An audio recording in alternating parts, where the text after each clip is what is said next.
ரஞ்சித், உங்களிடமிருந்து மீண்டும் தொடர்றோம். கேள்வியை ஏற்கனவே முன்வைத்துட்டு இன்னொன்று சேர்த்துக்கிறேன். இந்த கூட்டணி ஆட்சி என்பது ஒரு சாதகமாக இருக்குமா, இல்லை ஒரு சவால் நிறைந்ததாக இருக்குமா?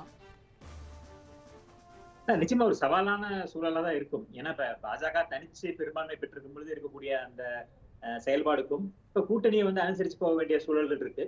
ஆனா இது புதிது இல்ல. பாஜகவுக்கு கூட்டணி ஆட்சிங்கிறது புதிது இல்ல. பல மாநிலங்கள்ல கூட்டணி ஆட்சி அமைச்சிருக்காங்க.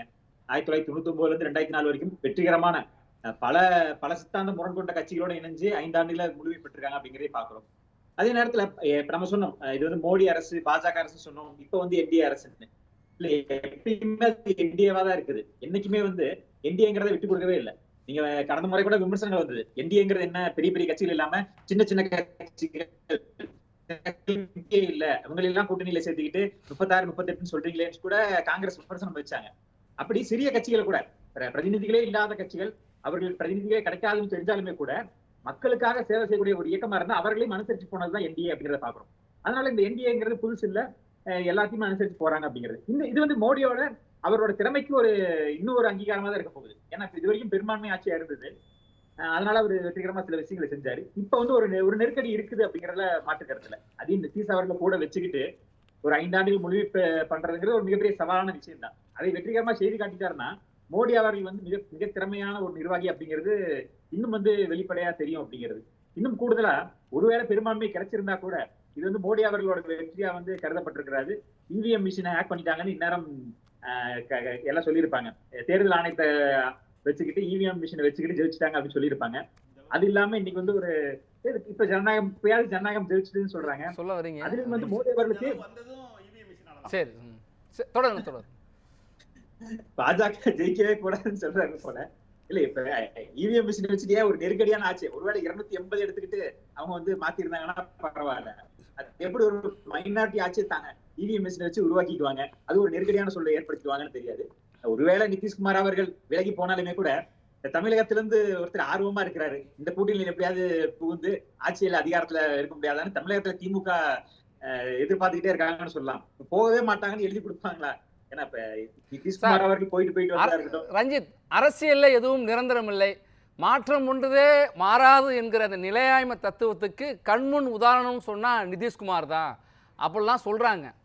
அது ஒரு பக்கம் இருக்க, இந்த 2 கட்சிகளுக்குமே, சந்திரபாபு நாயுடு, திரு நிதிஷ், 2 கட்சிகளுக்குமே கூட்டணி சேர்றதுனால தேசியவாத காங்கிரஸுக்கும் சிவசேனாவுக்கும் ஏற்பட்ட நிலை இந்த 2 கட்சிகளுக்கும் ஏற்படுவதற்கான வாய்ப்பு இருக்குங்கிற ஒரு எச்சரிக்கையும் சொல்றாங்களே. இல்ல, அது அங்க இருந்த சூழல்கள் வேற. இப்ப மகாராஷ்டிரால நடந்த சூழல் இப்ப என்சிபில அவர்களுக்குள்ள இருந்த பிளவுகள், அஜித் பவார் அவருக்கு ஓரம் கட்டப்பட்டனால அவர் அந்த அதிருப்தியில வெளியே வர்றாரு. அதே மாதிரிதான் ஷிண்டே அவர்களுக்கு அவரோட அந்த காங்கிரஸ்ல சேர்ந்தது, அந்த கொள்கை பிடிக்காம வெளியே வராங்க. இப்ப அந்த கட்சிகளுக்குள்ள ஏற்பட்ட பிளவுகளுக்கும் பாஜக தான் முழு பொறுப்புன்னு சொல்ல முடியாது. அப்படி பார்த்தா தமிழகத்துல எடப்பாடியார் அவர்கள் கூட்டணி வேண்டாம்னு சொன்னப்ப அந்த கட்சியை பறித்து ஓபிஎஸ் அவர்கள் கொடுக்கலையே, இல்ல சின்னத்தை முடக்கலையே. ஒருவேளை அப்படி முடக்கி இருந்தா இன்னும் கூட பாஜகவுக்கு ஓட்டு அதிகமா வந்திருக்கலாமே. ஒருவேளை இரட்டலை முடக்கப்பட்டிருந்தா இப்ப பாஜக பல இடங்கள்ல 2ஆம் இடம் வந்தாங்க. இன்னுமே அந்த ஓட்டு பாஜக கிடைச்சு பாஜக இங்க ஒரு 10 சீட் கூட எடுத்திருக்கலாமே. அது பாஜக இன்னும் கூடுதல் பலமா இருந்திருக்குமே. பாஜக ஒருபோதும் அப்படி செய்யவே இல்லை. அது அந்தந்த கட்சிகளோட பிரச்சனைகள். சில கட்சிகள் அந்த கட்சிகள் ஓரம் கட்டப்பட்டு நபர்கள் இங்க சேர்றது, இது எல்லா இடத்துலயுமே நடக்கும். பாஜக பல பேர் காங்கிரஸுக்கு போனது இதெல்லாமும் நடந்திருக்கு. சீட்டு கொடுக்கலன்னு போறாங்க, இல்ல பல்வேறு காரணங்களுக்காக கட்சி மாறுறதுங்கிறதும், இல்ல கட்சிகள் பிரிகிறதுங்கிறதும் அந்தந்த கட்சியோடு. இப்ப பீகாரை பொறுத்தளவுக்கு நிதிஷ்குமார் அவர்கள் பலமுறை பாஜக தான் கை கொடுத்து அவருக்கு வாய்ப்பு கொடுக்கப்பட்டிருக்கு அப்படின்னு பார்ப்போம். பாஜக நிதிஷ்குமாரை விட அதிகமான ஓட்டு வங்கி வச்சிருந்தாலுமே கூட, அதிகமான சீட்டு வச்சிருந்தாலுமே கூட நிதிஷ் அவர்களை முதலமைச்சராக்கி அழகு பார்த்திருக்கு.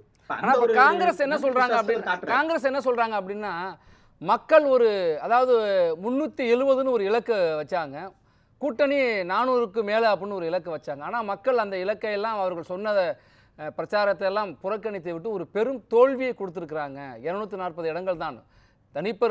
ஒரு தனிப்பெரும் கட்சி என்று பார்க்கின்ற பொழுது அதிக இடங்கள் பெற்றாலும் கூட இது மக்கள் கொடுத்திருக்கிற பெருத்த தோல்வி. அதுக்கு பொறுப்பேற்று பிரதமராக மோடி பதவிக்கு வரக்கூடாது அப்படின்னு சொல்றாங்களே. இல்ல, அப்படியா இருந்தா இவர்களால 3 டிஜிட் கூட வர முடியாது. 99லயே இவர்கள் சுருக்கப்பட்டாங்க. ஒரு சுயேட்சை சேர்ந்துட்டாரு, 100 ஆயிடுச்சு. அங்க ஆண்டுகளாக இவர்கள் ஓகே, அதான் சொல்றேன், இவர்கள் தனிச்சு காங்கிரஸோட சின்னத்துல வரலன்னு வச்சுக்கோமே, நீங்க 100 கூட இருந்துட்டு போட்டும். இத்தனை ஆண்டுகள், பல ஆண்டுகளாக பெரும்பான்மை கிட்ட கூட வராத ஒரு ஆட்சியை தான் நடத்திட்டு இருக்காங்க அப்படிங்கிறத பாக்குறோம். 200 தாண்டறதே வந்து அவர்களுக்கு 150 தாண்டல. பல பல தேர்தல்கள் வந்து 150 கூட தொடல அப்படிங்கறதையும் பாத்துக்கிட்டு இருக்கோம். ஆனா பாஜக 10 ஆண்டுகளை கடந்தும் இன்னைக்கு வந்து இவ்வளவு பெரிய ஒரு மார்ஜின், இவ்வளவு பெரிய சீட்டுகளை வந்து இருக்கிறாங்க. இவ்வளவு பெரிய ஆன்டி இன்கம்பன்சி சொல்லப்பட்டு சர்வதேச அரசியல்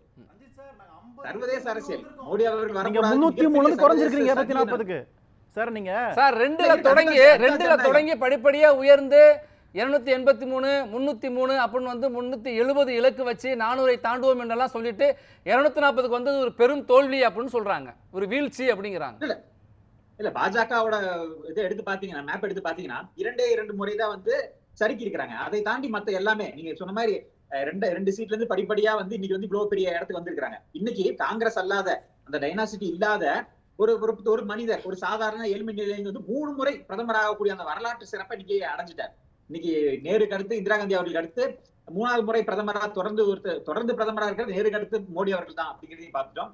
3வது முறை பிரதமரா இருந்த வரலாறையும் வந்து பிரதமர் மோடி அவர்கள் நிறைவேற்றிட்டார். இன்னும் 4வது முறையும் பிரதமராகி மக்களால் தேர்ந்தெடுக்கப்பட்டு 4 முறை பிரதமரான ஒரு முதல் நபர்.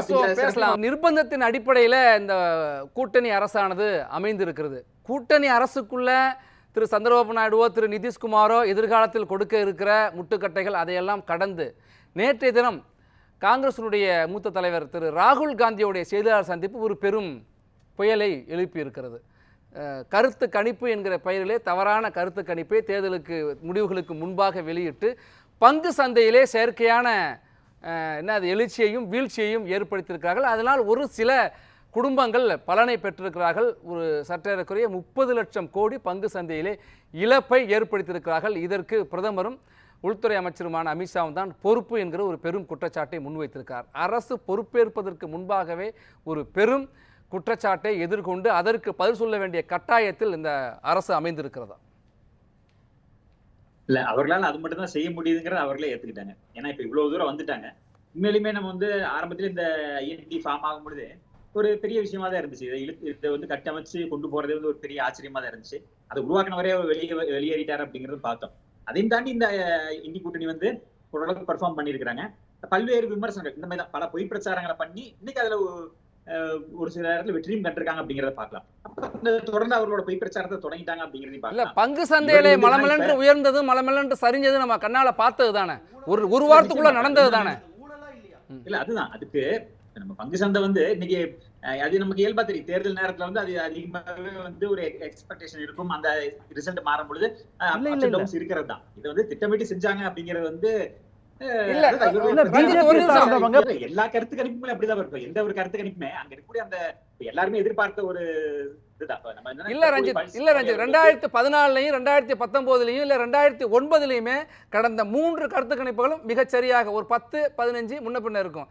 என்ன கருத்து கணிப்போ அதுதான் ஆட்சி மாற்றம் நடந்துச்சு. ஆட்சிக்கு வந்தாங்க, அப்படியே தேர்தல் முடிவாக இருந்தது. ஆனா 2024 அப்படி இல்லை. 2004 போல உள்ள மாநில தேர்தலிலே பல தேர்தல் வந்து 5 மாநில தேர்தலிலே பல வந்து பாஜக வெற்றி பெறாது, இல்ல மத்திய பிரதேசத்துல ஆட்சி மாற்றம். அதைத்தான் சொல்றாங்க, திட்டமிட்டே பண்ணி ஒரு பெரும் முறைகேட்டை செய்திருக்கிறீங்க. ஆட்சிக்கு வருவதற்கு முன்பாகவே பெரும் முறைகேட்டை செய்துவிட்டு தான் வந்திருக்கீங்கிறாரு.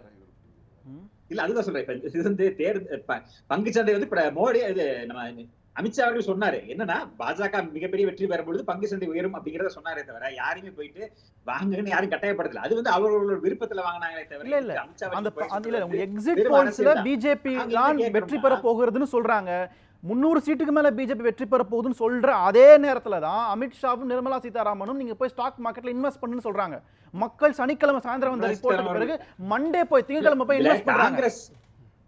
இல்ல இது வந்து ஒரு கூட்டு சதின்றனால 30 லட்சம் கோடி ஊழல் நடந்திருக்கிறது. ஒரு இப்ப இந்த அலையன்ஸை உருவாக்கிக்க முடியலையே. இவர்கள் செஞ்ச தவறின் காரணமா தானே இப்ப நிதிஷ்குமார் வெளியே போனாரு. ஒருவேளை இவர்கள் நிதிஷ்குமாரை தக்க வச்சிருக்கலாம். இந்த காஸ்ட் சென்சஸ்ங்கிற ஒரு விஷயத்தை ஆரம்பிச்சு வச்சதே நிதிஷ்குமார் அவர்கள் தான். சரி, இப்ப நிதிஷ்குமார் கேட்கறது போல ஜாதிவாரி கணக்கெடுப்பு இந்தியா போல முழுக்க நடத்தப்படுவதற்கான வாய்ப்பு இருக்குங்கிறீங்க. அவர் சொல்றது போல அக்னி பார்த்து மறுபரிசீலனை பண்றதுக்கு வாய்ப்பு இருக்குறீங்க. அக்னி வீரர் திட்டம் இல்ல அது வந்து எல்லாமே வந்து கண்ணை மூடிட்டு பண்ணிட மாட்டாங்க. சில நேரம் பாத்தீங்கன்னா பஞ்சாப்ல வந்து அந்த ஃபார்முலாவை பின்வாங்காதனாலதான் அகாலி தலைமை வெளியே போனாங்க. இந்த மாதிரி சில நேரங்கள்ல இருக்கும். இப்ப ஆட்சியா இல்ல கொள்கையான்னு பார்த்தா பிரதமர் மோடி அவர்கள் கொள்கை தான் முக்கியமா இருக்க போறாரு.